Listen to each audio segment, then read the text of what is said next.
Standby, kamera ready, sound ready, 3, 2, 1, action. Selamat siang, terima kasih sudah datang pada hari ini. Di sini saya akan mendengarkan dan membantu permasalahan Anda. Anda tidak usah ragu, Anda boleh menceritakan hal apapun kepada saya. Baik, sebelumnya terima kasih, selamat siang juga Bu. Di sini saya agak merasa canggung karena ini pengalaman pertama saya mengikuti konseling yang sebelumnya tidak pernah mengikuti konseling. Nah, itu hal yang wajar. Di sini kita akan bercerita dengan santai. Sebelumnya saya boleh tahu nama Anda siapa? Nama saya Gladys Ananda Robian, bisa dipanggil Gladys ya. Baik, Gladys, perkenalkan, nama saya Diva Malika Zahra, saya konseli. Saya akan membantu Anda dalam menyelesaikan permasalahan Anda. Baik Bu. Baik, sebelum mulai sesi konseling, saya akan menjelaskan apa itu konseling. Konseling adalah proses bantuan yang dilakukan oleh seorang konselor pada konseli untuk membantu menyelesaikan masalah.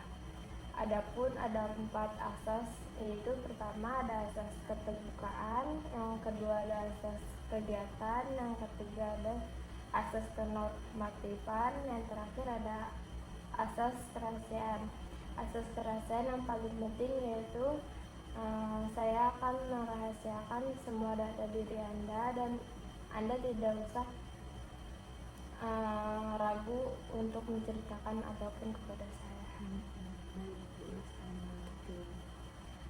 Baik, kita mulai sesi konseling pada hari ini. Kalau boleh saya tahu gimana perasaan kamu pada hari ini? Perasaan saya pada hari ini belakangan ini ya Bu, perasaan saya tuh agak sedikit kurang fokus dan cemas Bu. Terima kasih sudah jujur Gladys. Kalau boleh saya tahu apa yang membuat kamu cemas akhir-akhir ini? Akhir ini saya merasa cemas karena ada tekanan dari kuliah ya Bu. Contohnya seperti tugas yang menumpuk, karena kan minggu-minggu itu minggu-minggu mendekati UAS, jadi banyak dosen yang mengejar deadline untuk tugas itu tersebut. Nah, saya juga jadi sering ini Bu, merasa cemas, terus saya jadi kurang tidur karena kepikiran tugas-tugas. Lalu juga saya sering merasa gak fokus Bu, dan gak percaya diri gitu kalau di dalam kelas. Baik Gladys, Gladys sekarang merasa tertekan dalam hal kuliah dan akademik yang sedang dirasakan. Menurut Gladys, sebenarnya kamu ingin sekarang tuh seperti apa dalam menjalankan kuliah yang Gladys inginkan? Yang saya inginkan sederhana sih ya Bu ya. Saya cuma ingin bisa fokus kuliah, terus juga bisa lulus tepat waktu.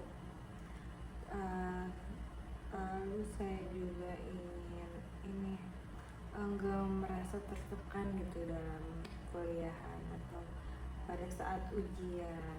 Itu sih Bu yang saya inginkan. Baik, jadi kamu ingin bisa belajar dengan tenang dan merasa lebih percaya diri ya. Saat ini apa yang kamu lakukan untuk mencapai itu menurut diri kamu? Menurut saya ya Bu, saya sudah mencoba semaksimal mungkin. Contohnya seperti saya belajar setiap malam untuk mengerjakan tugas-tugas.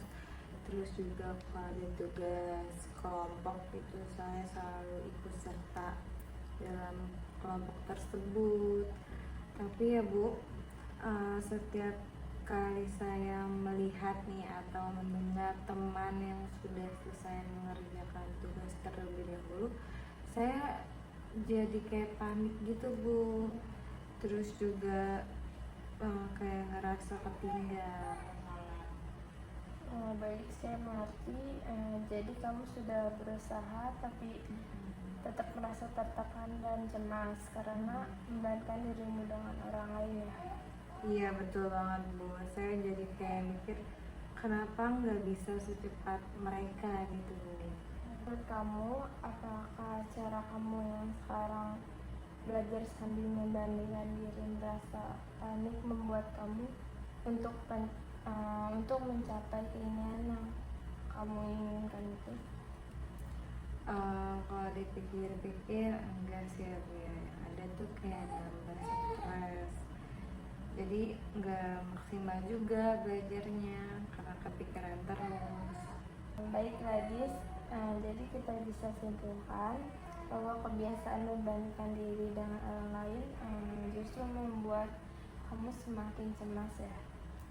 Iya betul Bu, saya menyadarinya baru sekarang ini.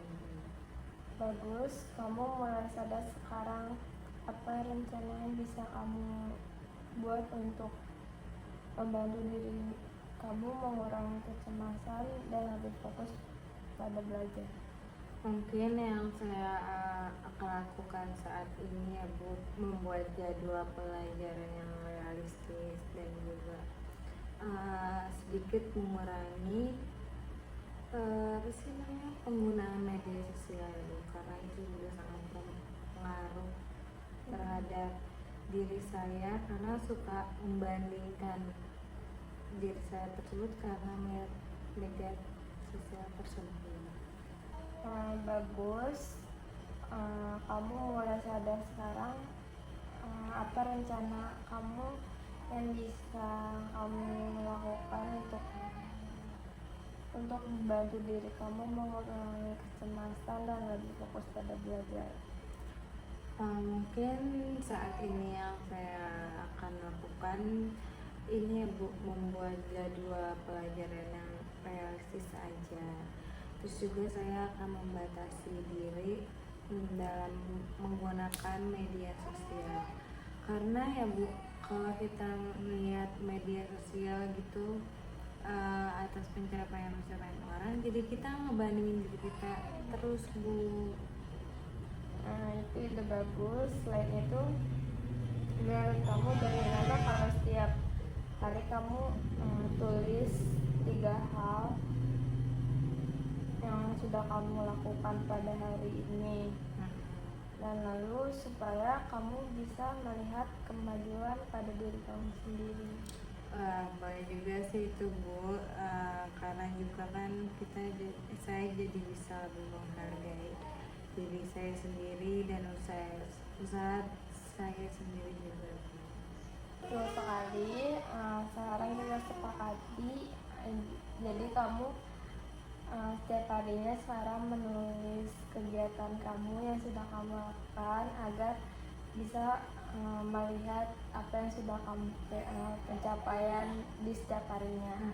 Bagaimana tadi? Baik Bu, saya setuju. Saya akan mencoba ide tersebut. Apakah ada perkembangan dari diri saya dan untuk lebih menghargai lagi diri saya sendiri. Gadis, gimana pada pertemuan konseling pada hari ini, apa yang kamu rasakan? Nah, yang saya rasakan lebih ringan sih Bu ya. Ternyata kecemasan saya ini masih bisa dikendalikan dengan saya sendiri kalau saya lebih fokus kepada diri sendiri dan tidak membandingkan dengan pencapaian orang lain. Baik Gadis, saya senang bisa menceritakan permasalahan yang Gadis hadapi. Gadis hebat, Gadis bisa terbuka kepada saya. Kita lihat perkembangan Gadis beberapa hari ke depan. Ya, terima kasih banyak Bu sebelumnya. Saya juga berterima kasih kepada Ibu karena saya merasa lebih optimis sekarang.